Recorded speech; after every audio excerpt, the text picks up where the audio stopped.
Sejam muito bem-vindos ao terceiro episódio do Então Tá Ponto Pode.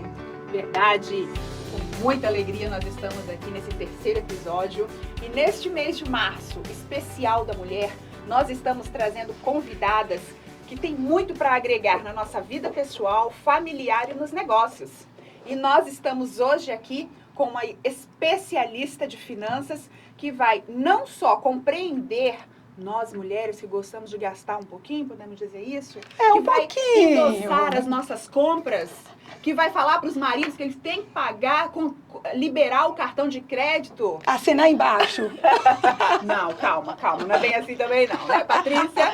Nossa, fiquei até preocupada agora, hein? Fiquei até preocupada, eu vou endossar, não. Não é bem assim não, mas nós queremos agradecer a nossa plateia. Uhul! Muito obrigada, Ramina, Juliana, Marcelo, Moab.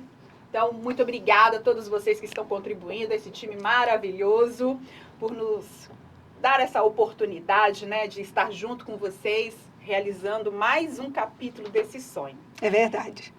E hoje, como eu já antecipei, nós estamos com uma mulher que pode fazer a gente crescer, evoluir, se transformar. Afinal de contas, quem nunca quis ter uma vida financeira organizada?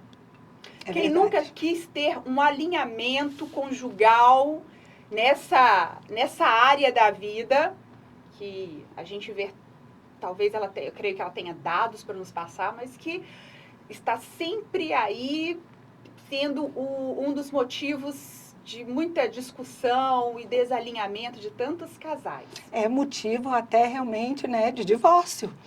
Então, assim, esse tema que nós vamos tratar aqui hoje, ele é um tema muito importante para os casais principalmente, não é, Patrícia? Sim. Então, por isso, com muita alegria, nós queremos receber oficialmente ela, Patrícia Moura. Muito grata. Prazer estar aqui, né, no terceiro episódio de vocês. Uma honra, uma alegria muito grande poder falar desse assunto que eu tanto amo e que entrou na minha vida em um momento bem desafiador. E para vocês conhecerem um pouco mais a Patrícia, ela é palestrante, ela é apresentadora, tem um programa de TV na TV Record, Perrengue, que vai ao ar aos domingos, 10 horas da manhã. Estamos também na Pan News toda quarta-feira, toda quinta no Spotify da TV Vitória, YouTube e site do Folha. Pensa numa mulher que está trabalhando para levar conteúdo aí para essa área da nossa vida.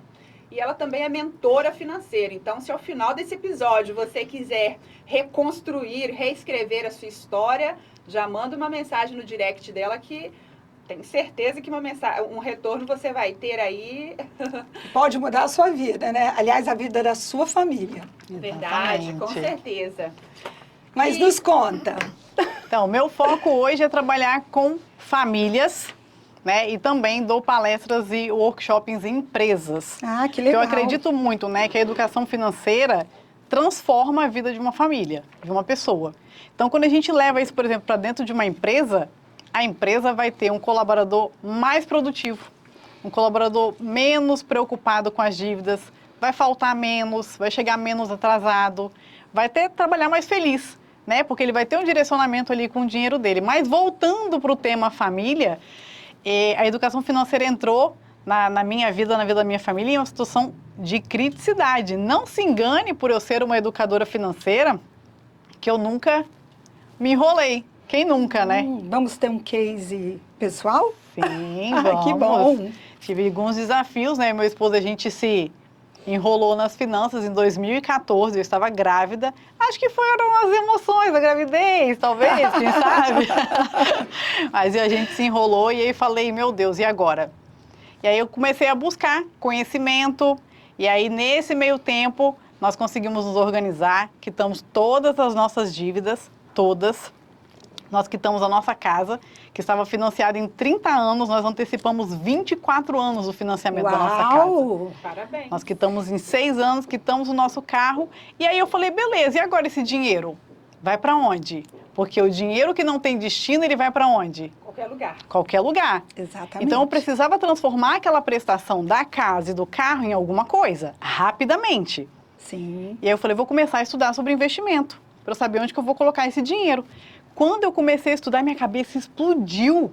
Eu falei, caraca, onde eu estava, que eu não conhecia isso daqui? Me senti uma alienada. Falei, peraí, deixa eu conversar com as pessoas à minha volta, no meu trabalho, na igreja, para ver se eu sou a única alienada aqui. Percebi que as pessoas também não sabiam desse assunto.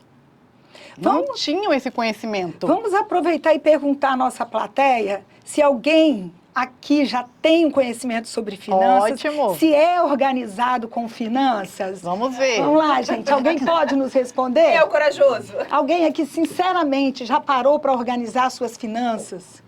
Lá em casa a gente planilha tudo, né? A gente tenta Olha, planilhar que legal. tudo e tenta seguir a risca mesmo a planilha. Mas de vez em quando foge alguma coisa, mas a gente Sim. consegue controlar ali. Ótimo. Já estão muito bem. Já estão à frente de muitos bom. casais, tá? Obrigada. Muitos casais. Verdade. E olha, até talvez para servir de inspiração, dentro do que você explicou, olha o que eu percebi. Primeiro, você teve um discernimento, né? Como a mulher da casa, que em boa parte somos nós que damos o pontapé inicial nos projetos da família. Então, Exato. você percebeu o caos em que vocês se encontravam e você falou, opa, eu preciso estudar. Então, você deu o pontapé inicial. Quando você se encontrou com esse monte de informações, você levou o seu marido junto, né? E aí vocês se identificaram a realidade. Veículo financiado, casa financiada, endividamento, uma gravidez a caminho Uhum. e resolver mudar essa história. Exatamente. E aí eu acredito que devam ter esbarrado em muitas limitações que deve ser bem complicado. Sim. E como tenho até uma pergunta interessante para fazer, Aham. que é nesse ponto. Como sair do endividamento? Mas antes, Michele, eu queria saber uma coisa. Como que, da família, qual é o homem ou a mulher que gasta mais? Nossa, já começou assim, né? Começa quente, assim, né, pra gente saber sobre o endividamento. É legal a gente saber sobre essa questão, esse tabu. É o homem ou é a mulher que gasta mais na família? Depende. Então já estamos quebrando tabus aqui, né, gente? Porque eu tenho a informação do senso comum que é a mulher. Depende, porque o que acontece? Onde nasce o nosso modelo mental de dinheiro? Na infância. Sim. Então, ali no período da infância até o início da adolescência, é o momento que nasce o nosso modelo mental de dinheiro. Baseado em quê? Baseado na nossa vivência com os nossos cuidadores. Pais, avós, tios, professores. Coisas que eu escuto, ficam no meu inconsciente e eu trago isso para a vida adulta.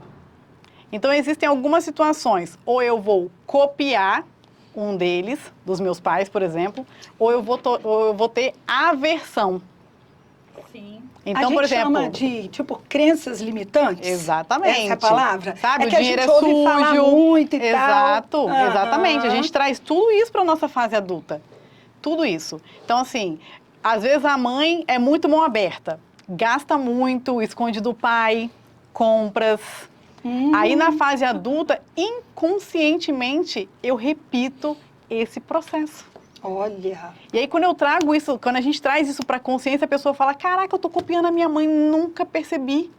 Ou então, o contrário, aquele pai que é muito, né, duro, Rígido. não, dinheiro não nasce em árvore, menino, sai para lá, não sei o quê. Ele toma a versão daquilo ali, quando ele cresce, ele fala, o dinheiro é meu, eu faço o que eu quiser. E não tem um centavo guardado. Porque tudo que bate na mão, gasta. Sabe aquela pessoa que fala, eu não sei para onde meu dinheiro vai. E o detalhe, né? Eu ganho até bem, eu não sei o que eu faço com o meu dinheiro. Não tenho nada. E é Tá lá no inconscientemente, inconsciente. né? Exatamente. Esse tipo de comportamento, você utiliza ele inconscientemente. E como que a gente faz para trabalhar isso, então, esse desafio? Então, vamos reformular a minha pergunta. É verdade. Como sair do endividamento? Então, vamos lá. Primeiramente, entender em que realidade você se encontra. tá? Porque o que acontece com o endividamento?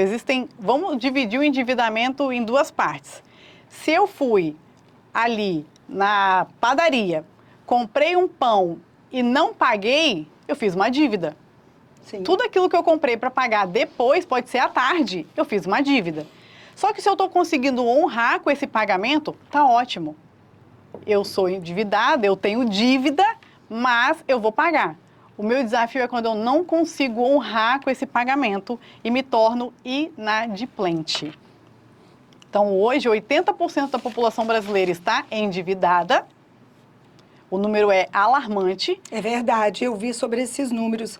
E eu achei interessante também que, além de 80% da população estar endividada, 17,6% está super endividada, o que é muito mais profundo, muito mais sério, né? Exatamente. E aí, quando a gente olha para esses 80% e a gente puxa os inadimplentes, 33% da população está inadimplente, ou seja, não está cumprindo mais, honrando mais com o pagamento das suas contas. E aí, quando a gente fala como não entrar no endividamento ou como sair? Como sair? Primeira coisa, então eu preciso entender em que realidade eu estou inserida. Porque o que acontece com o endividamento? Eu começo a gastar mais do que eu ganho, baseado em comparações, baseado em olhar o que o outro tem, eu quero ter também, baseado em não me conhecer. Quando a gente fala de mulher, então, o autoconhecimento é fundamental. Mulheres não saiam de casa na TPM. Não saiam. Fiquem em casa, entendeu? Ó, quietinha aí, calma, vai passar. Entendeu? Então, assim, a gente tem que olhar a nossa realidade, conhecer esse número. As pessoas normalmente têm medo de ter acesso a esse número. Mentorados que chegam até mim e falam, Patrícia, estou muito endividado, não sei mais o que eu faço. Calma, respira, anota tudo. Às vezes é um número tipo 150 mil. E a pessoa ela não tinha noção de quanto ela estava devendo. Ela só sabia que ela devia. Quando ela relaciona, ela quando relaciona ela coloca no papel. Então tem que ter coragem para sair do endividamento. Ela cai no consciente dela do que realmente ela está devendo. Exato. Né? Ela passa a ter acesso à realidade. Porque uma coisa é eu achar que eu estou endividada. Eu sei que eu estou devendo. Outra coisa é olhar para aquele número e falar, caramba. Se conscientizar. É saber exatamente o que deve para poder, então, começar um trabalho estratégico. Exatamente, para poder...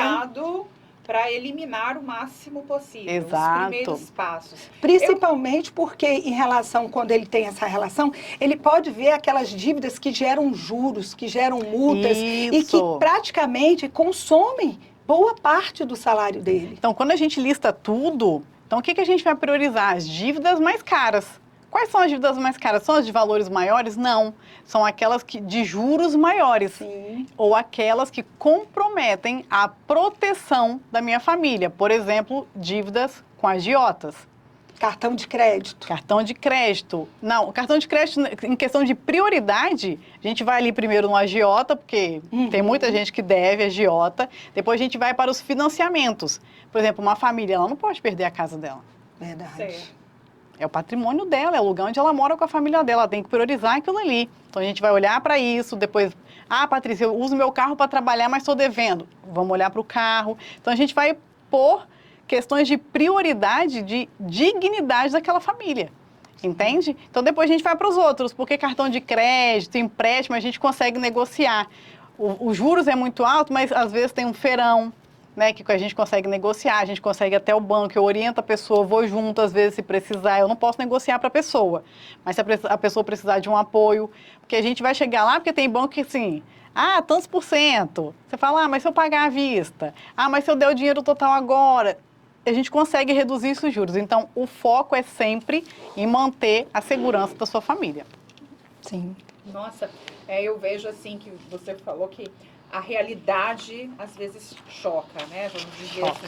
Então, acho que o primeiro sentimento que a pessoa precisa constituir é a coragem. Coragem. Para reunir esses dados e aí avaliar se ela tem condições pessoal, condições emocional de conduzir isso próprio, ou se também é muito sábio ela falar, não, eu reconheço que eu preciso de ajuda. na verdade? E aí procurar profissionais como a Patrícia, que estão aí para dar esse apoio. Acredito que, igual ela citou, vai até o banco junto. Quando se tem uma dívida, eu acredito que lá no banco, o gerente, sabendo que primeiro está sendo acompanhado por um profissional, vai ter mais cautela nas informações, deve ser mais criterioso nas condições que ele vai passar. Então, eu achei essa dica muito valiosa para esse quantitativo que você trouxe de 80% da população estar na situação de endividamento e 17%, que é 17,6%. Superendividados. 17% como superendividados. Seria até interessante você falar também um pouquinho, né, porque sobre essa questão de estar super endividado. Qual é a diferença do que está endividado para o que está super endividado, para o nosso público aqui entender? Às vezes ele é um dos que está super endividado e acha que está endividado, né? Porque, na verdade, o superendividado tem uma divisão de valores, que eu não tenho certeza agora em números, assim, mas é questão de valores. Então, assim, milhões, por exemplo. Questões judiciais. A casa já está indo para leilão. Aí são situações de superendividamento. A pessoa não consegue mais cumprir. Aí, às vezes, a gente tem que entrar com um processo judicial para a pessoa não perder a casa, entrar com o processo do superendividado, que tem hoje um processo junto ao governo para superendividados. Então, tem que entrar, às vezes, até com advogado também. Olha, que interessante essa dica sua, viu? Porque, às vezes, as pessoas não conseguem, né, entender essa questão de estar super endividado e ter a possibilidade de ter uma tutela jurídica para poder ajudá-la a se estabilizar novamente. Sim. Então, ela tem esse lado do direito que ela pode abrir, né? Aí vai fazer um acordo, né? Um acordo Olha, judicial dentro daquilo que... Né? E outro ponto importante, depois que a pessoa lista todas as dívidas e a gente vai olhando para aquilo ali, a gente tem que olhar para o planejamento da pessoa e saber se ela tem o dinheiro para poder quitar essas dívidas. Porque às vezes na ânsia, porque eu falo, pessoal, calma, respira, a gente vai olhar, vai para o banco junto, a gente vai ligar junto. Por quê? Porque às vezes a pessoa fica muito ansiosa. Ela quer eliminar aquela dívida, ela está com medo porque o nome dela está sujo. Então, ela fica muito ansiosa e mexe muito com o emocional. E quando Uma ela dívida tem- mexe muito com o emocional. E quando ela tem uma dívida que ultrapassa o que ela pode pagar daquilo ali, o que você sugere que ela faça? Ou seja, hoje o que ela ganha, ela não consegue mais administrar as contas que ela tem para pagar. É o caso do superendividamento, né? Que ela citou Não, aí. Mas vamos falar do pessoal que não está na linha do superendividado. Então, tem gente que faz a lista, reconhece, toma coragem de olhar para aquilo ali e falar, meu Deus, né? Vamos resolver isso daqui, porque o endividamento, ele atrapalha muito o emocional da pessoa, né? Atrapalha várias coisas, o relacionamento, o casamento, a pessoa não quer mais sair, envolve o social da pessoa. Produtividade. Tem gente que entra em depressão por conta de dívidas. Então, assim, é importante a gente olhar para isso. É muito importante a gente olhar. E aí, só voltando um pouquinho à questão da dívida, a dívida é a ponta do iceberg. É importante a gente entender isso. O que está abaixo? Porque o iceberg a gente vê só a ponta, né? O que está embaixo é toda a questão emocional. Por que a pessoa se endividou? Quando a gente vai olhar, tem toda uma questão emocional. Então, depois que a pessoa entende quanto que ela está devendo, como é que ela vai quitar se ela está toda enrodada, se ela não tem dinheiro para quitar aquilo ali? A gente vai entrar com um monte de coisa. Renda extra, vender alguma coisa que ela não está usando, vender um bem. Às vezes a gente vai para vender um bem, a pessoa tem 2 motos, um carro, uma casa, a gente vai vender uma moto, um carro, para poder pegar esse dinheiro, quitar uma dívida, Ou entende? seja, ela tem que começar a abrir mão de algumas coisas que ela tem, né? Para que ela possa se estabilizar novamente. Exatamente. Tipo que dá um passo atrás para depois dar Alguns à frente. outros para frente, exatamente. E nossa plateia? Tem alguma pergunta para fazer em relação a essas informações tão preciosas, né, Michele, que nós estamos recebendo aqui hoje? Acho que pela sua experiência, assim, eu queria saber, uma curiosidade mesmo, como é lidar com o emocional do cliente nessa fase, porque realmente mexe muito, assim. Qualquer possibilidade... Eu tive uma situação quando eu tinha uns 18 anos, sabe? Tipo, 18 anos, finalmente posso fazer um cartão de crédito. E aí eu me caguei toda, assim, basicamente. E eu sei que mexe muito com o emocional. Você fica, meu Deus, meu nome tá sujo. Uhum. O que aconteceu? Então, como é que com a você dignidade, lida? né? Exatamente. Sim. Como é que você lida com o cliente quando ele tá nessa fase sensível, assim? Como é que é? Ótima pergunta, maravilhosa, porque as pessoas chegam normalmente até mim muito fragilizadas. Muito fragilizadas. Porque justamente por todo esse processo, né? E aí, normalmente, o que eu faço? Quando eu vejo que não vai caminhar, porque existem 3 pilares muito importantes na nossa vida: saúde física, emocional e espiritual. Quando como uma dessas 3 não vai bem, todo o resto a gente não consegue fluir. Então, se a pessoa não estiver bem emocionalmente, eu posso usar todas as técnicas, todos os caminhos para ela cuidar das finanças que ela não vai conseguir. Então, eu peço ajuda aos anjos psicólogos para me apoiar e a gente vai encaminhando aquela pessoa ali para uma terapia, para um acompanhamento psicológico, para ela poder ir retomando as coisas, para a gente poder conduzir. Às vezes a gente faz as coisas em paralelo, terapia e educação financeira. Às vezes a gente para o processo de educação financeira, ela vai para a terapia e depois ela volta, eu recebo de braços abertos e a gente continua. Perfeito. Então, normalmente é isso. Patrícia, considerando que, como você disse, o modelo mental, ele nasce na infância, qual seria o melhor jeito de orientar os filhos financeiramente? Ótimo. Primeiro, pelo exemplo, né? Gente, criança é uma esponja, né? Criança é esponja. Verdade. E eles ficam ali só observando. Só observando, você fala uma coisa, daqui a pouquinho, quando você menos espera, ele repete o que você falou. Fala, meu Deus, ele está repetindo o que eu falei. Né? Você fala com seu marido, amor, compra um negócio pra mim. Aí ele fala, tô sem dinheiro. Aí você fala, passa no cartão. Aí você vai na rua com seu filho e fala, mãe, compra esse carrinho pra mim. Você fala, não tem dinheiro. Ele fala, passa no cartão. Ele está copiando, né? Ele é uma esponja. Então, primeiro, pelo exemplo. E aí, os pais precisam buscar essa educação financeira. Como é que eu vou ensinar algo que eu não sei?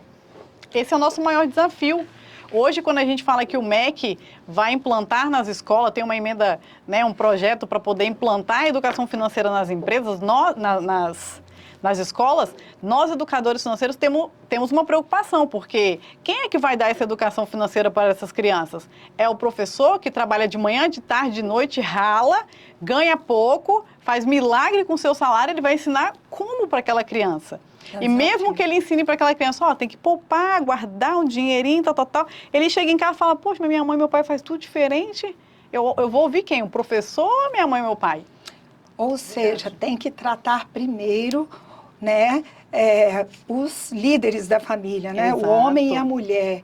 E então, eu vejo assim, você comentando, inicialmente, primeiro tem que reconhecer que está endividado, né, acho que é o primeiro passo, Sim, né, Patrícia? sim.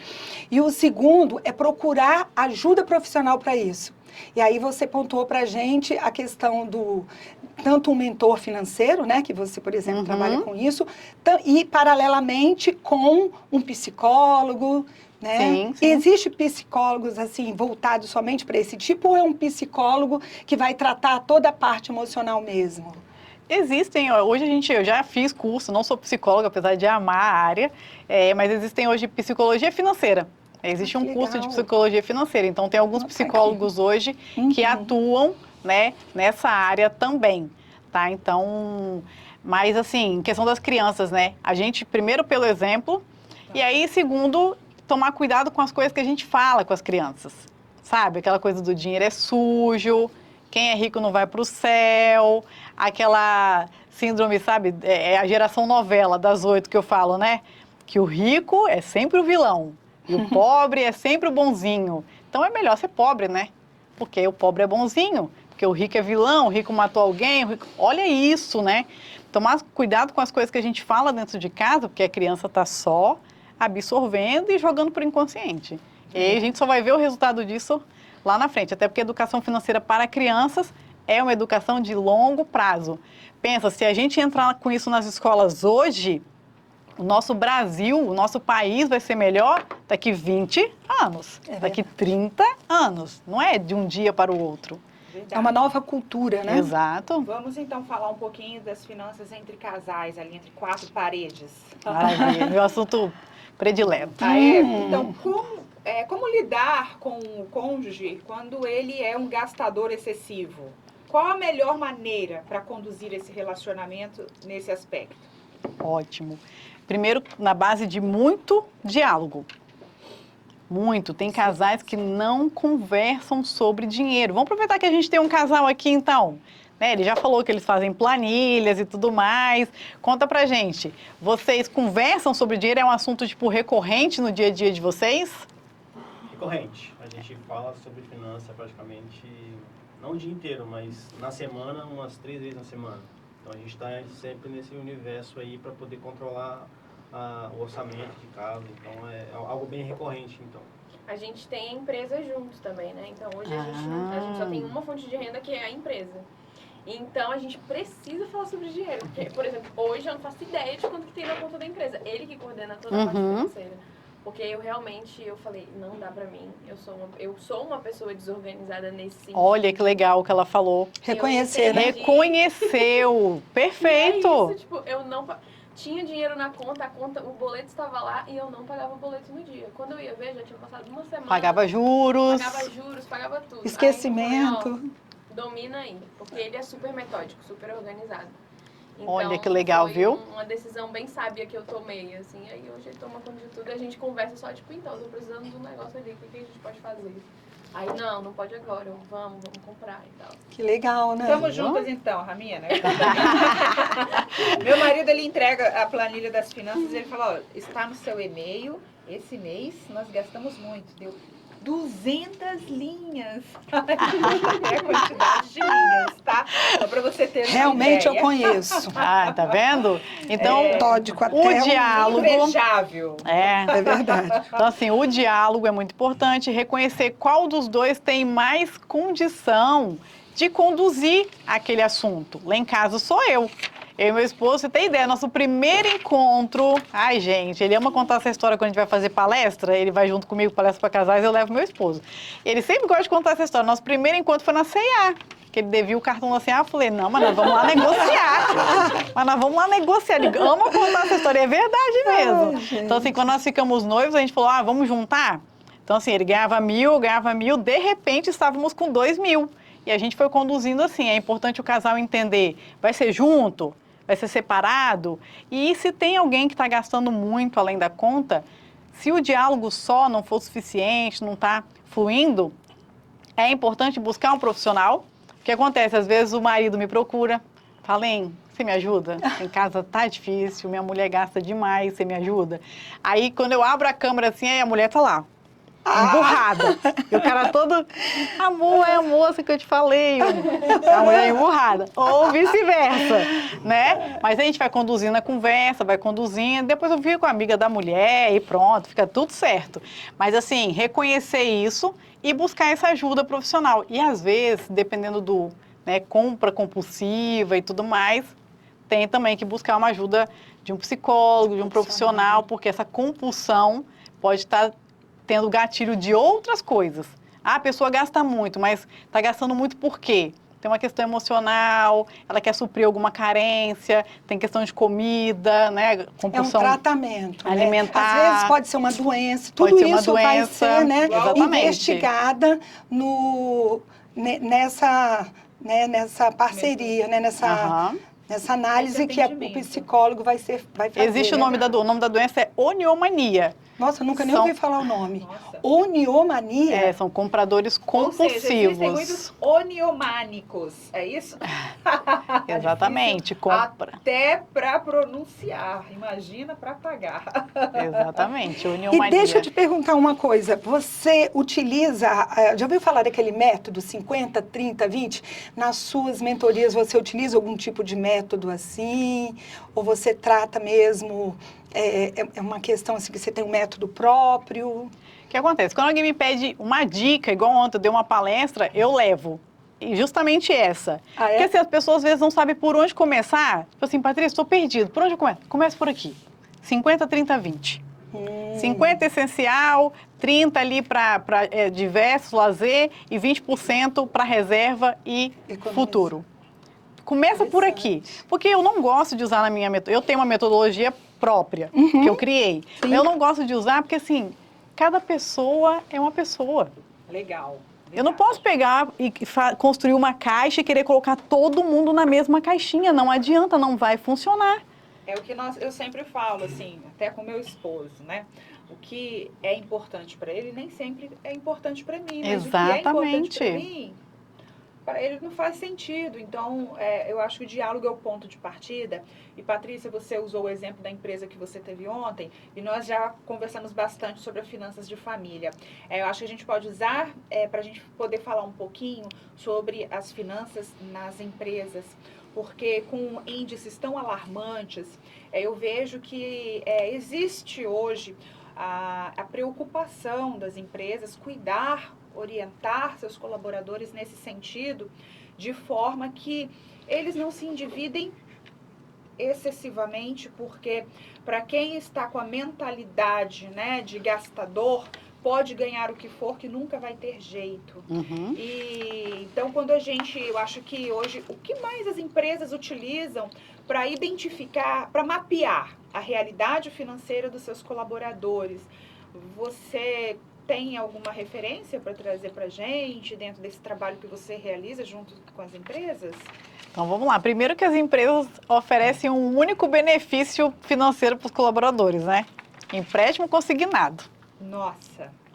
Hoje você fala assim, qual o benefício que tem aqui na empresa? Empréstimo consignado, empréstimo Morte consignado. lenta, né? Não é benefício, né? Você está dando dinheiro, porque para pensar, não é o dinheiro que vai resolver o problema financeiro das pessoas. Se fosse assim, ganhadores de Mega Sena, ganhadores de grandes prêmios, Big Brother, não ficavam pobres, porque hoje tem ganhador de Mega Sena que está mais pobre do que quando ele ganhou o prêmio. Entende? Não sabe administrar o dinheiro. Então, de fato, não é o dinheiro que você ganha, é o que você faz com esse dinheiro. Né? Então, dentro das empresas hoje, eu tenho observado que as empresas estão começando a entender e a buscar isso, né, essa educação financeira para os colaboradores, porque o colaborador tem faltado muito para resolver problemas fora. Ele tem tido muita preocupação, erros dentro da empresa, principalmente funcionários que mexem com equipamentos perigosos, por exemplo. Desafios com a própria empresa, que às vezes o colaborador acha assim, que ele ganha pouco.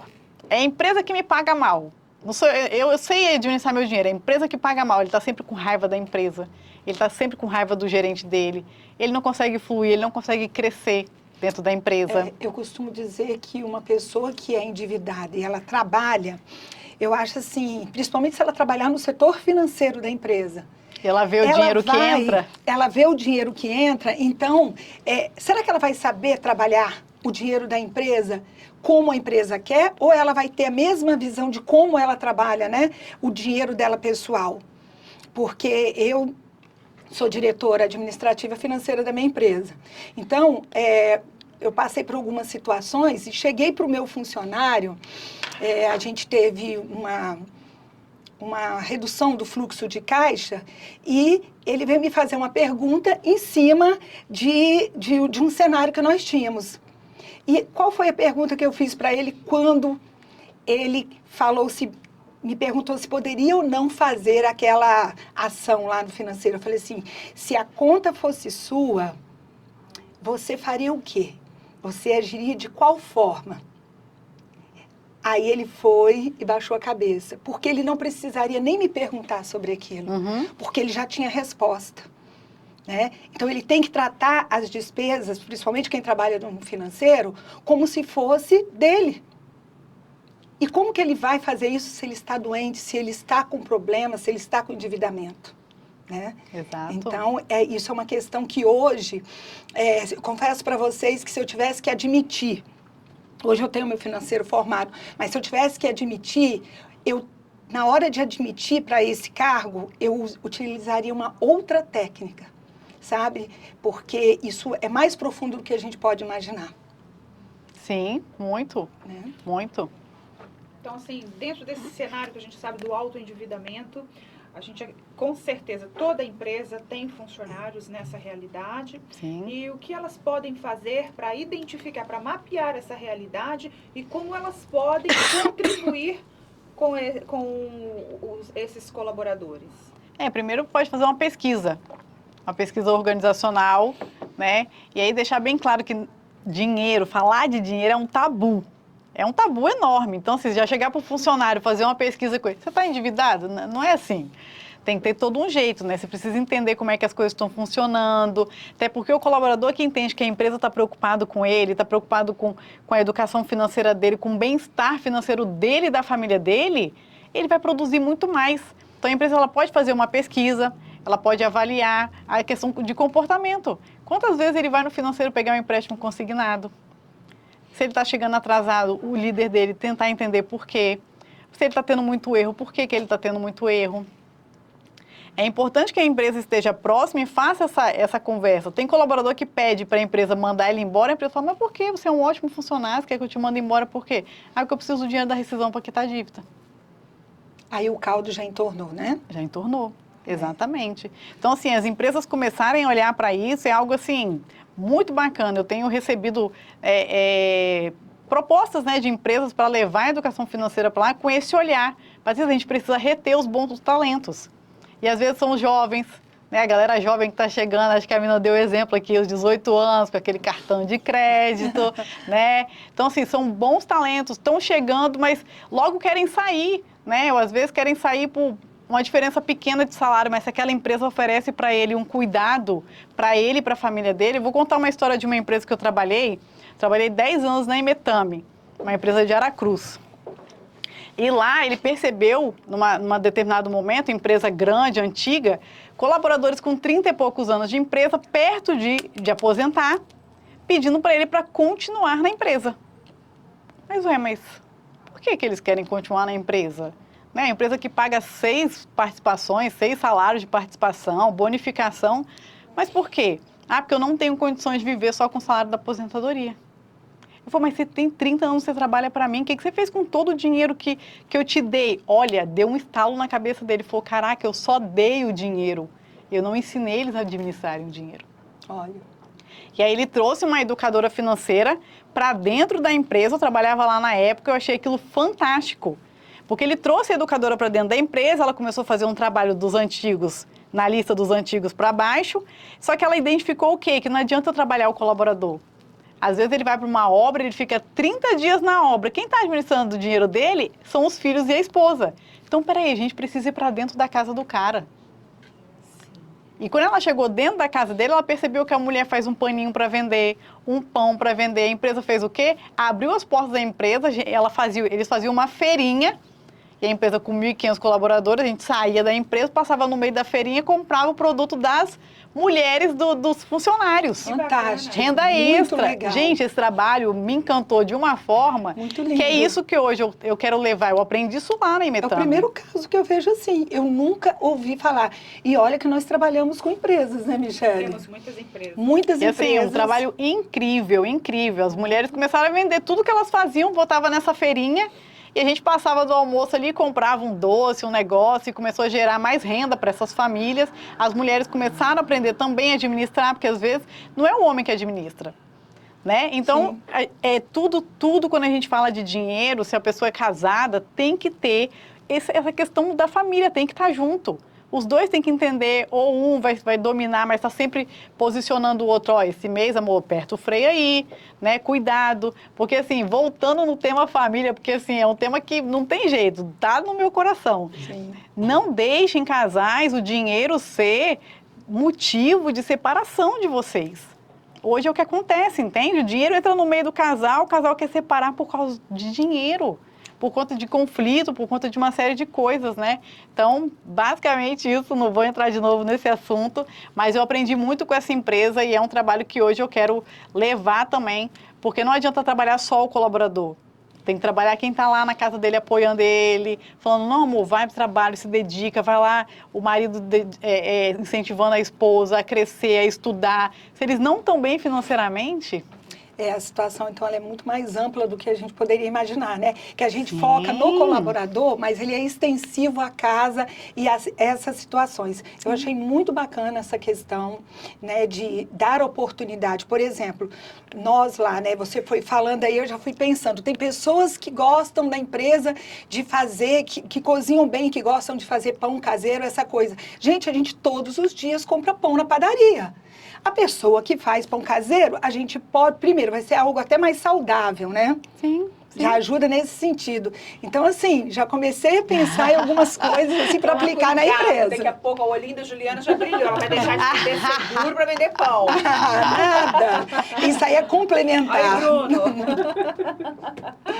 Isso aí. Patrícia, o bate-papo está maravilhoso. Que bom. Eu quero aproveitar para convidar todos vocês para entrar no nosso canal no YouTube, então tá.pod, convida sua família, leva esse conteúdo para mais pessoas, eu tenho certeza que você pode estar fazendo um bem tremendo sem nem saber, tá? Então ainda nesse ponto sobre empresa, como isso pode ser trabalhado, nós temos no nosso portfólio de clientes várias que têm programas de acompanhamento, mas com esse modelo físico, né, de acolher as famílias para elas se autodesenvolverem internamente, primeira vez que eu conheço e está de parabéns. E que bom que você se encantou com isso, porque é uma essência que pode te levar bem longe. Até inspirou alguém aqui, ó. Você viu, né? Eu gosto muito. Com novidades. certeza, alguma coisa assim nesse sentido. Eu gosto muito de trabalhar com o pessoal lá do escritório. E essa é uma questão, né? A nossa empresa não é tão grande em quantidade de funcionários, assim como você falou, 1.500. Mas eu acho assim, se todo mundo começar e trabalhar um pouquinho aqui e outro ali, realmente vai ajudar e vai fazer toda a diferença na vida. Toda. Né? Porque às vezes a gente quer transformar o mundo, mas que mundo é esse? Exatamente, vamos começar pelo nosso. Exatamente. Verdade. Né? Então tá, pensando assim, contas mais ou menos em dia, estou mais ou menos satisfeito com o que eu tenho, o que pode ser feito para aumentar a renda? Ótimo. Sem precisar, preferencialmente, né, de ter um segundo emprego. Porque um já nos consome bastante e a gente vê muito essa realidade. Como você citou, das pessoas ter que trabalharem após, chegou a época da aposentadoria e continuar trabalhando para poder manter o mesmo padrão, ou pessoas que precisam assumir 2 empregos para conseguir dar conta do custo das finanças. Sim. Então, vamos lá. A renda extra, ela não é exatamente um segundo trabalho. Às vezes é alguma coisa que a pessoa gosta de fazer, ela pode vender no serviço. Ela pode vender no trabalho dela. Mas, assim, a renda extra é uma opção. Economizar, né? Então, dá uma olhada ali. O que você pode reduzir de despesa? Sabe aquela assinatura que você está pagando à toa? Que não está usando? Algo que você tem em casa, que você não está usando? Então, tudo isso vai fazer você ter um dinheirinho a mais. Mas, assim, o que vai poder aumentar a sua renda e com o passar do tempo, questão de longo prazo, investimento. Você pode investir o seu dinheiro. Então, assim, a gente precisa virar uma chave muito importante, né? Dentro é cultural, assim, o brasileiro paga juros e paga, parece que rindo, assim, sabe? Já tá tão, mas R$2, Patrícia, R$5, R$10. Vamos virar essa chave? Porque a partir do momento que eu começo a investir o meu dinheiro, eu começo a receber juros dentro da minha conta. Aquele dinheiro começa a trabalhar para mim. Então, é importante que a gente tenha essa consciência. Só que, assim, como é que o dinheiro não é da noite para o dia? Como é que o dinheiro cresce investido? Aportes mensais, eu preciso ter constância, eu preciso ter disciplina para poder fazer esse dinheiro trabalhar para mim. Então, investimento pode ser uma opção aí de aumento de receita, baseada em toda essa análise que você tem que fazer na sua vida real, ajustar o seu padrão de vida, né? Porque às vezes a pessoa, ela ganha 5 mil, mas ela vive um padrão de vida de 7. É aquele conceito Gustavo Lima, como é que é o rios dele lá? Eu ganho 5. Cartão de crédito. Isso, exatamente. Então, às vezes, a gente precisa viver um degrau abaixo daquilo que eu tenho condições para que eu tenha um espaço financeiro para investir, montar reserva financeira. Gente, não ter reserva financeira é muito arriscado. Sim. Eu falo, gente, vocês são muito corajosos em não ter reserva financeira. Vocês são muito corajosos em não terem, pelo menos no mínimo, uma previdência. Fora, esquece, INSS significa isso, nunca será suficiente. Adorei isso. Nunca será suficiente. Pega essa visão, porque no meu ponto de vista profissional, o INSS, infelizmente, ele é um sistema que leva à pobreza futura. Porque se a gente for olhar a realidade de um teto, olha a quantidade de brasileiros que hoje ganham superior.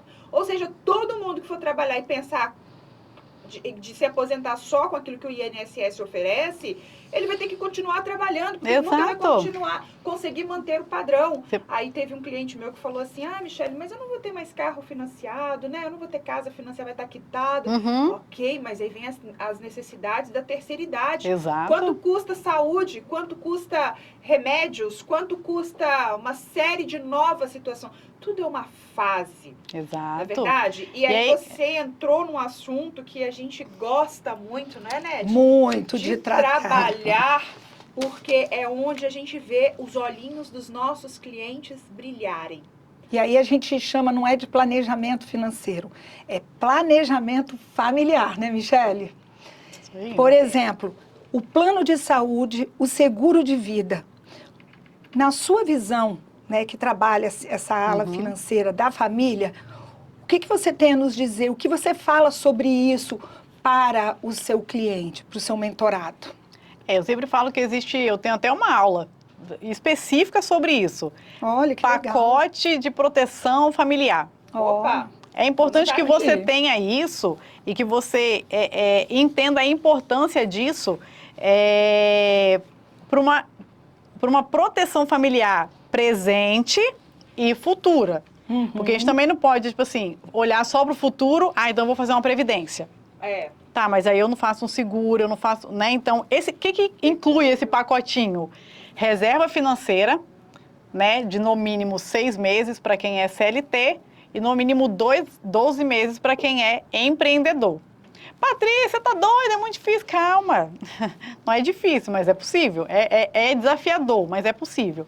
Então, vamos lá. Dentro desse pacotinho tem o quê? Reserva, plano de saúde, seguro de vida e uma previdência ou algo complementar à aposentadoria, tá? Então, pode ser uma previdência, um investimento aí em um tesouro IPCA, ações, fundo imobiliário, tá? Tudo isso tem que ser estudado, avaliado, tomar cuidado com as diquinhas que vai pegando. Esse fundo é bom, essa ação é boa, calma, não é por aí, tem que estudar. Mas esse é o pacote que eu chamo de proteção familiar, são essas 4 coisas. Excelente, porque realmente o cuidado com esse planejamento familiar é o que... Quem nunca teve imprevistos na caminhada?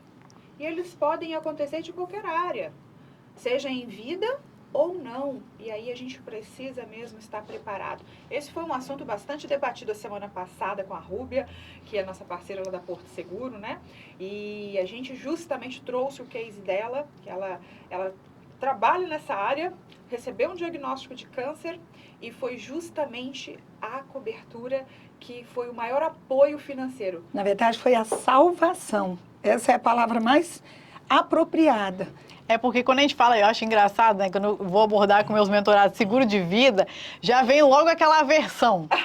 Porque, gente, não é assistência funeral, né? A pessoa já acha que vai morrer. Não, mas eu vou... Gente, seguro de vida. De vida. É claro que vai ter alguma situação de você faltar, mas você também tem que ter consciência de deixar aquele que você ama resguardado, por que não? Mas o seguro de vida, ele tem apólices que nos protegem em vida, que nos apoiam numa questão de saúde. Coberturas, né? Cobertura para internação. Doenças o meu, por exemplo, graves. Tem cobertura para internação. Se eu ficar mais de 4 dias internado, eu recebo uma diária, porque eu não estou trabalhando. Perfeito. Esse é um seguro hoje, por exemplo, se a gente observar, no Brasil, nós temos um alto índice, por exemplo, de empreendedores individuais. Sim. Né? Então, a diária de incapacidade temporária, imagina o tamanho do conforto se ele precisar se ausentar das suas funções, do seu trabalho, por motivo de doença ou acidente, e ele ter diariamente um valor ali que vai poder substituir essa ausência. Exato. Olha o tamanho do conforto. Existem coisas que não tem preço, tem valor. E é isso que a gente percebe quando recebemos algum herdeiro ou o próprio segurado para tratar a indenização de um seguro lá na corretora.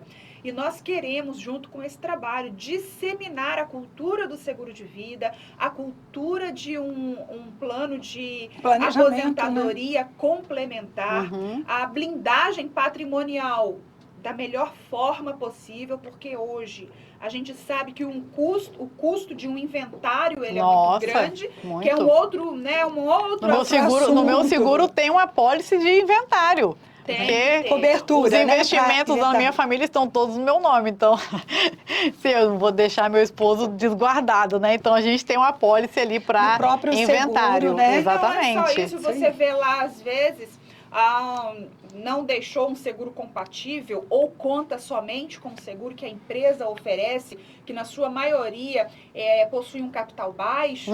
Então aí a gente vê a tristeza no olhar, porque ele está tendo que mudar todo aquele planejamento, às vezes mudar de casa, ter que vender o carro, mudar as crianças para uma escola privada, para uma escola pública, cancelar até mesmo planos de saúde. E a gente vê o conforto do cônjuge que fica quando tem filhos, quando ele pode segurar tudo isso. Aí você falou, eu lembrei de uma coisa, o dinheiro ele serve para 3 coisas. Se a gente conseguir entender para essas 3 coisas, assim, a vida flui mais leve. Eu sempre falo isso com meus mentorados. Então, o dinheiro serve para 3 coisas. Primeira coisa, gerar segurança e conforto para sua família. E todo esse pacote que a gente fala está dentro disso. Gerar conforto e segurança para sua família. O ponto número 2, realizar seus sonhos, suas metas, seus objetivos. E por último, e não menos importante, ajudar outras pessoas. Perfeito. Perfeito, disse tudo. Ou seja, as finanças, as proteções, não é pelo dinheiro, mas é por aquilo que eles podem realizar, Exato. que ele pode realizar. Pelo amor, né? Pelo conforto, pelo cuidado com a família. Porque às vezes, principalmente sendo um empreendedor individual, um profissional liberal, se ele vem a faltar, se não tem um outro provedor para assumir, a única forma que ele tem de deixar uma parte confortável é se ele tiver um seguro, se ele tiver deixado uma previdência. Igual às vezes, por exemplo, o imóvel. O único bem que a pessoa tem é aquele imóvel. É o único bem que ela tem. Não tem seguro. O imóvel não tem seguro. É o único bem, roubo, incêndio, acabou. É o único bem que ela tem. E aí, aproveitando o seu gancho, eu quero comentar com você o seguinte. Você mora num edifício, num condomínio, seja ele vertical ou horizontal. Aconteceu um incêndio na casa ou no apartamento vizinho. De quem é essa conta? Da apólice do condomínio? Aquela apólice que o condomínio paga para os moradores? Não, não é. Essa apólice pertence às áreas comuns, é para dar cobertura a essas áreas. Aquilo que acontece dentro da sua casa, do seu apartamento, é de sua responsabilidade. Então, com alguma frequência, a gente vê acidentes que acontecem e que de uma hora para outra a família fica com uma conta impagável e aí vai tudo por água abaixo, vem aquele pesadelo para se administrar. E pior, o seguro residencial, ele tem um custo muito acessível. Oferece uma assistência 24 horas com encanador, com chaveiro, com várias assistências ali, que só daquilo que ele utiliza para esses serviços já paga a apólice do ano inteiro. É menos uma pizza por mês. É menos que uma pizza. E a responsabilidade civil, que é uma cobertura, que a Michele estava até falando, né? Que vai trazer, tipo assim, aconteceu, né, um acidente na sua casa que trouxe um prejuízo para o seu vizinho, um prejuízo alto.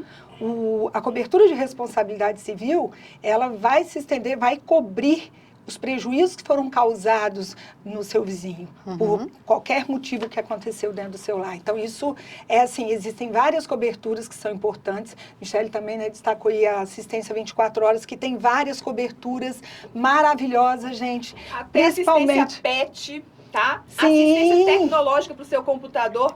linha branca, eletrodoméstico, linha branca, tá tudo coberto ali pelo seguro residencial. Lá no meu condomínio, de vez em quando alguém tá lá no grupo lá, gente, alguém tem indicação de um encanador? Aí eu coloco lá, ó, se tiver o seguro residencial, lembra da cobertura. Ah, verdade, eu tenho, obrigado pela dica. E um outro pagar detalhe, à toa, né? Exatamente. Exatamente. Um outro detalhe, você vai com seu filho, que é um anjinho, na casa também, né, do seu vizinho, e vocês estão lá confraternizando, e ele de repente tem uma obra de arte, ele tem, né, uma cristaleira antiga, e o seu filho vai e acontece um acidente. Ele quebra, ele deixa cair alguma coisa. Vocês sabiam que existe uma cobertura para isso também? No seguro residencial? Viu? Não, essas e muitas outras situações podem ser. Patrícia, eu estava vendo seu Instagram, muito movimentado por sinal, e vi lá que você, pelo que eu percebi, ama leitura, né? Amo. Tem uma foto lá cheia de livros, alguns eu já tive a oportunidade de ler, amo. Eu trouxe 3 indicações, mas ficou ali dentro da Ah, da minha mochila. Se alguém puder pegar para mim, por gentileza, a vermelha aqui, ó. Ah, ótimo. Eu li recente um Sempre que estava lá, a Psicologia Financeira, nossa. Esse livro é incrível. Deixa eu pegar aqui 3 indicações. Ele aborda, que eu trouxe. a psicologia financeira aborda essas partes que você falou, né, a respeito de descobrir o motivo, né? É a parte comportamental, gente. Dinheiro é comportamento. Eu costumo falar que educação financeira não é de exatas, é de humanas. Verdade. Total. Também concordo Dinheiro, plenamente. educação financeira, finanças é sobre você. Não é sobre a sua planilha, seus investimentos, você ganha 2, 3, não é. É sobre você. Eu conheço pessoas que ganham 50 mil reais e não tem nada, só dívida. E conheço pessoas que ganham 5 mil, que fazem, claro, malabarismo, mas que têm várias coisas. Várias coisas, eu conheço vários exemplos, eu atendo várias pessoas. Tem gente que chega para mim e fala assim, ah, Patrícia, eu ganho X, não consigo viajar ali para Domingos Martins. Meu amigo ganha menos que eu, já foi para o Chile. Como que pode? Como que pode? Estratégia. Administrando bem. E aqui né? eu quero até deixar uma dica que você me fez lembrar. Meu marido tem estudado muito disso e a maioria das nossas férias é paga com milhas de cartão. A gente viaja no Nordeste, são lugares caros e as pessoas não sabem usar o cartão de crédito corretamente. Não, ele... E aí não é só você vai fechar com a pousada, será que é mais interessante comprar direto com ela, comprar pelas agências que estão vendendo? Porque às vezes você compra com a agência, você paga com o cartão, você acumula pela agência o desconto e ainda acumula no cartão. Gente, dentro dessas questões de formas de aumentar renda, existem...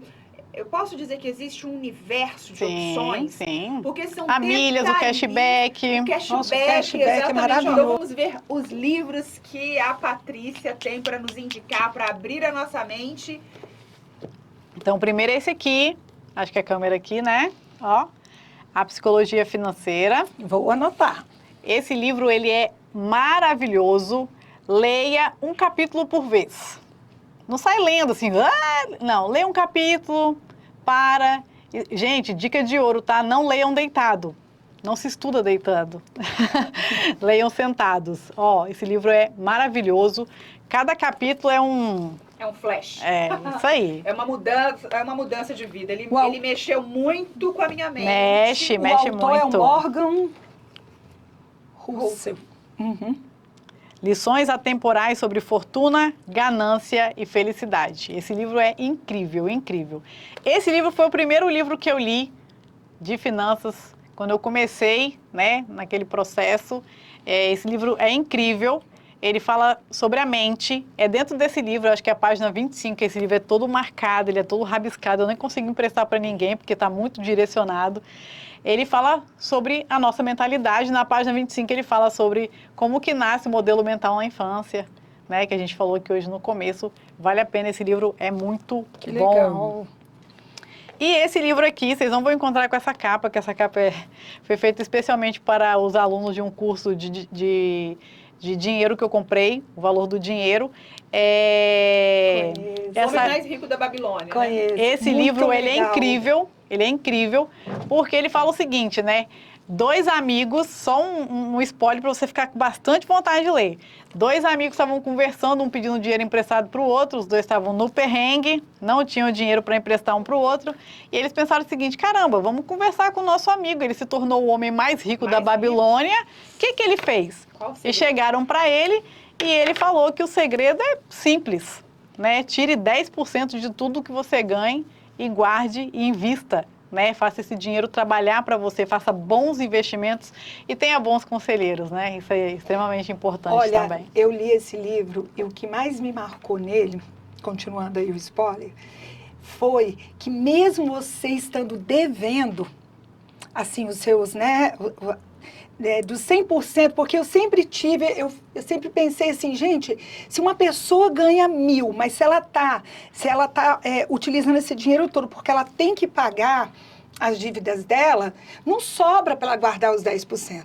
Mas ele ensina, gente, que você tem que guardar os 10%, independente de você dever ou não. Exato. Né? Então, mesmo que eu achei, sim, fantástico essa parte, mesmo você devendo, você vai deixar de pagar e você vai guardar uma parte daquilo ali. Sabe? Isso foi, para mim, a maior lição desse livro. Porque eu falava, gente, não sobra. E eu acho que, para mim, o ponto central é esse. E antes de ler esse livro, eu já trabalho assim com os meus mentorados. Eu tenho um mentorado, por exemplo, que tem até um áudio dele lá no meu Instagram, que ele fala, a gente começou a mentoria, ele estava com 180 mil reais em dívida. Eu falo nós porque assim, eu tô junto. Já conseguimos quitar 80 mil reais, né? Então você fala, nossa, 80 mil reais, tem quanto tempo que ele está comigo? Nós estamos juntos, tem acho que 8 meses. Ele quitou 80 mil reais, só que todo mês já separou aquele dinheirinho da reserva? Exatamente. Ele já está devendo, então assim, ele precisa entender que eu vou pagar, mas também eu tenho que cuidar de mim. Exatamente, esse é um ponto, sabe, ele que me chamou muita atenção nesse livro. É um livro maravilhoso, porque se você esperar sobrar, principalmente se você estiver nessa situação, não vai. Ou seja, eu acho que essa é a dica de milhão desse livro, viu? E Nete, eu vou te falar, não vai sobrar em situação nenhuma. Sério? Porque o que acontece? Qual é a essência do dinheiro? O dinheiro foi feito para ser usado. Sim. A energia do dinheiro é para ser feito de troca, para ir para lá e para cá. Se você espera sobrar, não existe um dinheiro chamado sobra. Na sua planilha lá não tem assim, sobra. E toda a sobra vai para onde, gente? Me fala. Se tiver numa carteira, principalmente... Não, pensa em sobra de comida. O que você faz com sobra de comida? Joga fora. Lixo.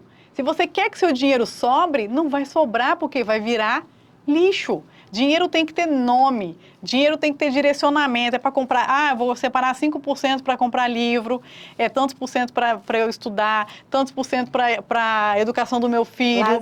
Lazer, lazer, foi um negócio muito importante. Mentorado meu que chega endividado, fala, eu vou cortar o lanche, eu vou cortar meu lazer. Não vai cortar.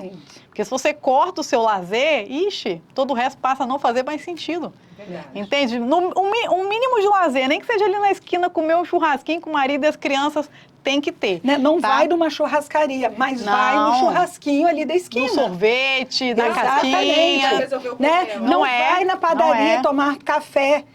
Toma o seu café em casa, mas compra, né, por exemplo, algo saudável e gostoso para você comer. Exatamente. E faz ali em família.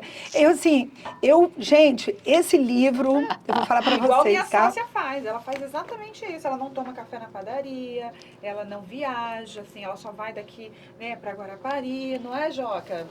Ultimamente sim, mas eu tenho aplicado muito o que eu tenho aprendido. Isso aí. Sabe, que eu achei assim, maravilhosamente bem. Eu aprendi muito depois desse livro. E eu vou te falar, esse livro, ele me fez ter uma outra visão de uma pergunta que eu sempre fiz na minha vida e eu não tinha resposta. E o desfecho dele, né? O desfecho dele a gente não pode falar, né? Não pode. Mas é maravilhoso, gente. E você tem um case de algo que foi libertador, que a pessoa... Eu acho que é esse o sentimento depois dela conseguir chegar, porque muitos devem desistir, né, Patrícia? Sim.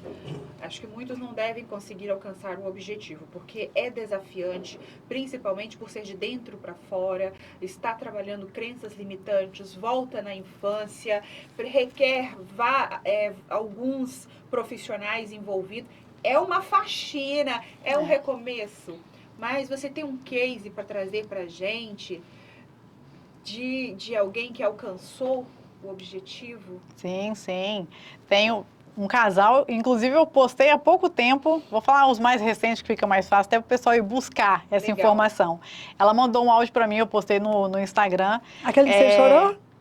Não, o que eu chorei não. Nossa, o que eu chorei é um outro. Esse, ela falando que ela e o marido estavam em conflito por conta das finanças, né? Aí a gente juntou e tal, organizamos. E ela mandou um áudio falando que hoje eles estão como se fosse em lua de mel. Que diferença que faz, Sim, né? total diferença. Ela falou, Patrícia, como é que pode? Foi um negócio assim, curou. Eu lembro que quando eu abri a câmera, ela estava burrada, com raiva dele. E assim, me deixou no fogo, né? Mas valeu a pena, eu vou com o meu jeitinho. E assim, hoje a vida deles, né, estão pagando as coisas, mas estão fluindo. Teve um outro casal que estava assim, muito próximo de separar. Como que isso traz separação? Você tem índices, assim, para falar, tipo assim, de casais que se separam por causa dessa incompatibilidade financeira? Não tenho percentual, mas eu posso buscar alto, né? pra gente eu acho colocar que depois no... Ótimo, seria interessante, porque eu acho que nesse termo, eu acho que é um dos mais altos. E aí chegou um casal, assim, ó, é a nossa última tentativa para continuar junto é organizar as finanças. Falei, meu Deus do céu, que responsabilidade, né? Sempre falo, Senhor, me ajuda, porque é uma missão, né? Sim. Estar educadora muito financeira bonita, hoje é uma missão. Bonita. E hoje eles estão bem, né? Hoje, assim, quitaram as dívidas, hoje eles têm carro, compraram o carro e estão bem, viajaram. Então, assim, mas é um processo, precisa entender que não existe mágica. Não é a varinha de condão que, bom, agora a vida tá linda. Não. A planilha não salva ninguém. Planilha de planejamento financeiro não salva ninguém. É verdade. É um processo. Eu falo assim, os meus mentorados de 2020 até hoje me mandam mensagem. Paty, lembra aquela viagem? Olha a foto aí, eu fiz. Lembra aquele carro? Olha aí, comprei. 2020. Exatamente. É um processo, gente. É um processo. E teve um case que foi muito... bonito e envolve toda uma questão emocional também, que eu gostaria de compartilhar. Tem uma parte da mentoria que eu faço o mapa dos sonhos. Então, a pessoa escreve todos os sonhos que ela quer realizar. Então, ela escreve lá. E aí, nessa planilha dessa mentorada, tinha um sonho escrito filho. Daí eu fiquei pensando, gente, ela quer um filho, ela quer adotar, ela quer o quê, né? Fiquei tentando imaginar e no dia do nosso encontro ela... Falei com ela, o que é esse filho aqui, né? Você quer juntar dinheiro para ter um filho e tal? Né? Eu quero juntar dinheiro para fazer uma inseminação. Porque eu não posso ter... Assim, eu estou com problema para ter filho, já fiz vários exames e a gente vai ter que fazer uma inseminação e eu acho que na época eles precisavam juntar R$40 mil. Custo alto, né? E aí eu falei, nossa, mãe do céu. E eu, assim, eu tenho uma fé muito grande, né? A base de toda a minha vida é Deus. Eu falo que estar como educadora financeira hoje é um presente que Deus me deu para que eu pudesse estar em casa cuidando da minha família e das famílias dos meus mentorados. Então eu orei muito, pedi muito a Deus que me desse um direcionamento e que a gente pudesse ajudar ela de alguma maneira, porque ela ia... Tipo assim, ela queria ter o filho, precisava juntar aquele dinheiro, um valor alto, mas era um sonho muito grande para ela, muito forte.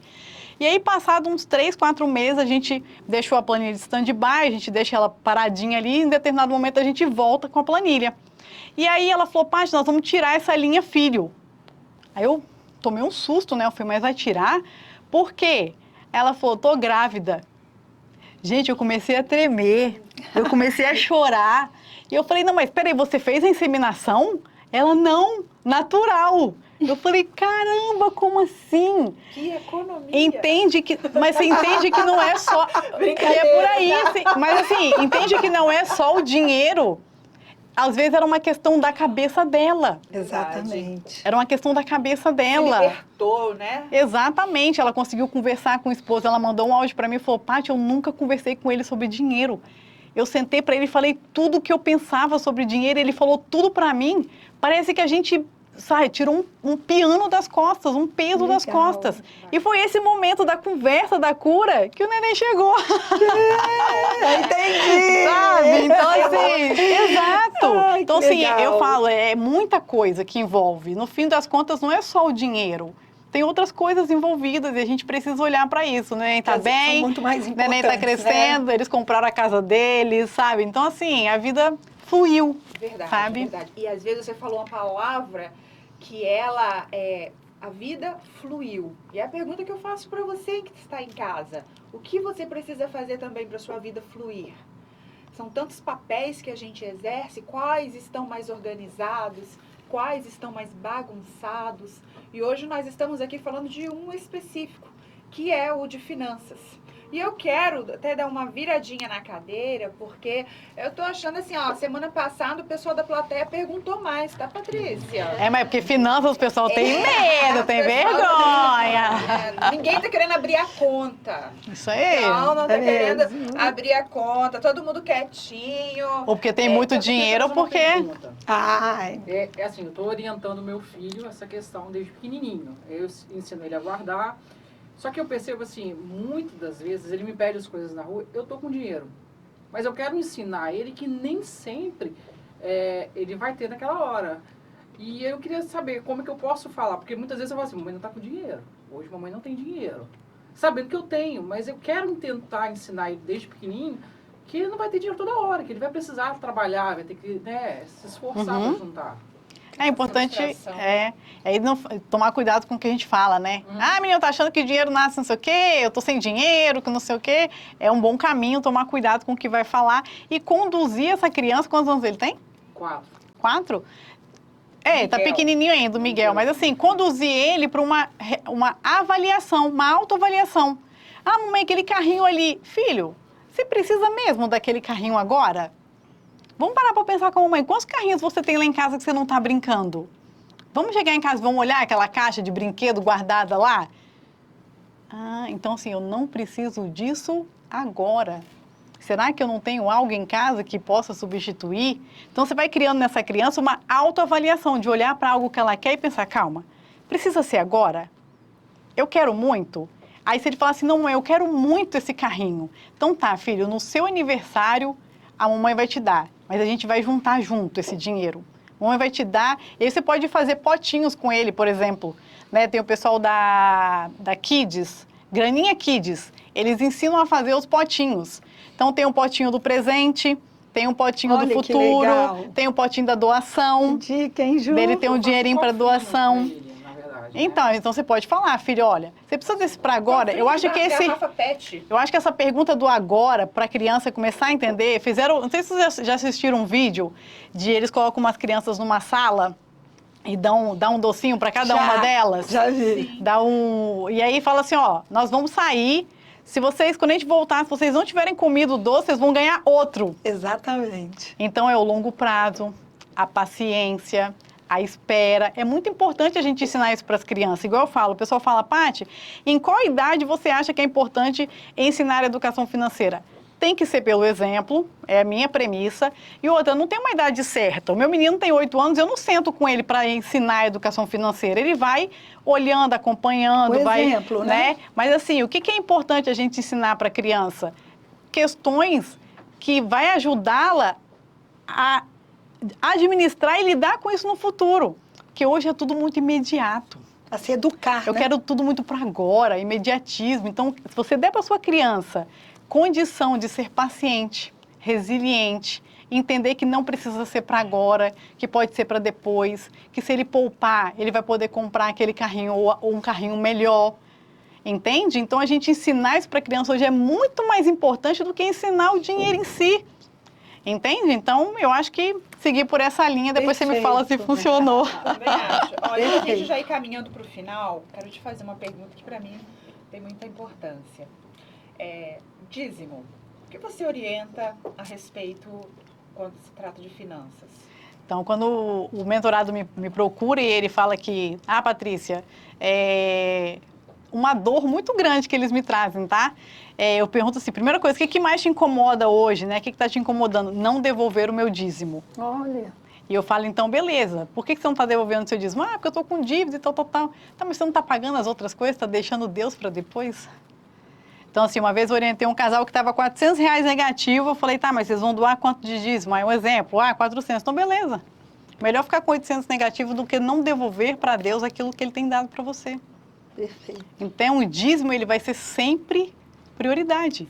Sempre. Se o seu coração entende que o dízimo é devolver para Deus aquilo que Ele tem te dado em abundância gratuitamente, é o mínimo que a gente pode fazer. Verdade. E eu quero até compartilhar com vocês, porque eu tenho diversos milagres atribuídos na minha vida que eu tenho certeza absoluta que vieram através do dízimo. Tá? E assim, existem momentos que a gente consegue ser fiel por um bom tempo, daqui a pouco nós vacilamos. O importante é sempre retomar, mas não deixar de devolver para Deus, como a Patrícia disse, parte daquilo que Ele tem nos dado em abundância. Ele nos dá saúde, nos dá força para buscar, nos dá inteligência. Então, nós somos um pote de abundância e de dons dentro de nós para trabalhar e conquistar tudo que nós temos. Se não for por Deus, vai ser por quem? E a obra dele precisa, não é verdade? Mas, Patrícia, eu quero de coração agradecer esses momentos. Muito maravilhoso. Eu adorei os seus ensinamentos. Sabe? Muito bom. A gente vai poder multiplicar ele por onde passar, com todos que estarão assistindo o nosso canal. E eu escutei uma frase em algum podcast que eu assisti recente, que até anotei aqui para não esquecer, não é quanto você tem na conta, é quanto você tem em mente. Porque se você quiser, você pode mudar a sua realidade. Comece pela coragem de se auto-reconhecer e continue a sua história de uma maneira diferente. Você pode, você é capaz. Deus, Ele não permite nenhum desafio maior do que aquilo que a gente pode. Então, se hoje você se sente que precisa evoluir na vida financeira, seja ela pessoal, familiar ou dos negócios, busque alguém que possa ajudar. Se você não estiver podendo pagar, gente, no YouTube tem tanto conteúdo relevante, não é verdade? Então, o importante é não permanecer como está. Isso aí. Mas buscar melhorar sempre, continuamente. Olha, eu também quero deixar para vocês a minha contribuição. Com tudo que eu ouvi aqui da Patrícia, né, essas informações, que eu tenho certeza que vai somar muito para todos. Eu acho assim, Patrícia, que o primeiro passo é você reconhecer que você está endividado. É você, no mínimo, com seu pouco, às vezes, planejamento, listar as suas dívidas. Porque você reconhecendo, você já está com metade do caminho andado. E a segunda, que eu achei assim, muito importante também, é você procurar ajuda profissional. Porque, às vezes, a questão, como ela disse, é emocional. E isso você só vai poder tratar com um profissional capacitado. Exatamente. Não é mesmo? Verdade. E a pergunta que eu te faço, fez sentido para você? Fez sentido para vocês, plateia? Muito. Que bom. Que ótimo. Para nós fez, né? Sempre. Patrícia, muito obrigada. Quer deixar uma frase para a gente poder? Fique à vontade, o espaço é seu. E... Algum recado? Entenda o valor do dinheiro na sua vida, entenda para que ele serve, não permita que ele seja motivo de separação dentro da sua família, né? Seja feliz e é isso. Só isso, seja feliz. Seja feliz.